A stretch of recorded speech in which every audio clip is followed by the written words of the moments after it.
വീണ്ടും ഫേസ്ബുക്കിലൂടെ മറുപടി നൽകി മനു തോമസ്. ജയരാജനെ സംവാദത്തിന് ക്ഷണിച്ചപ്പോൾ കൊലവിളി ഭീഷണിയുമായി വന്നത് ക്വട്ടേഷൻ സ്വർണം പൊട്ടിക്കൽ മാഫിയ സംഘത്തലവന്മാരാണെന്ന് മനു തോമസ് ഫേസ്ബുക്കിൽ കുറിച്ചു. TP കേസും ഷുഹൈബ് വധവും ചൂണ്ടിക്കാട്ടിച്ചുകൊണ്ടാണ് Facebook post. Manu Thomas P ജയരാജനെതിരെ പോസ്റ്റിട്ടതിനു ശേഷമാണ് അർജുൻ ആയങ്കിയും ആകാശ് തില്ലങ്കേരിയും മനു തോമസിന് മറുപടി പോസ്റ്റും കമന്റും ഇട്ടത്.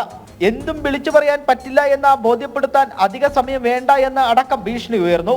തുടർന്നാണ് മനു തോമസിന്റെ മറുപടി പോസ്റ്റ്. പി ജയരാജനെ പറഞ്ഞപ്പോൾ കൊലവിളി ഭീഷണിയുമായി വന്നത് കൊട്ടേഷൻ സംഘമാണെന്നും ഇത് ആശ്ചര്യപ്പെടുത്തുന്നതാണെന്നും മനു തോമസ് കുറിച്ചു.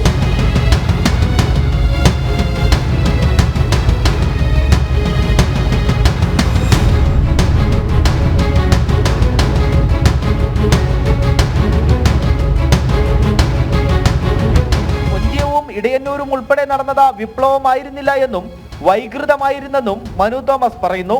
വിഷയത്തിൽ CPM എന്ത് നിലപാടെടുക്കും എന്നുള്ളതാണ് ഇനി നോക്കിക്കാണേണ്ടത്. ജനം, കണ്ണൂർ.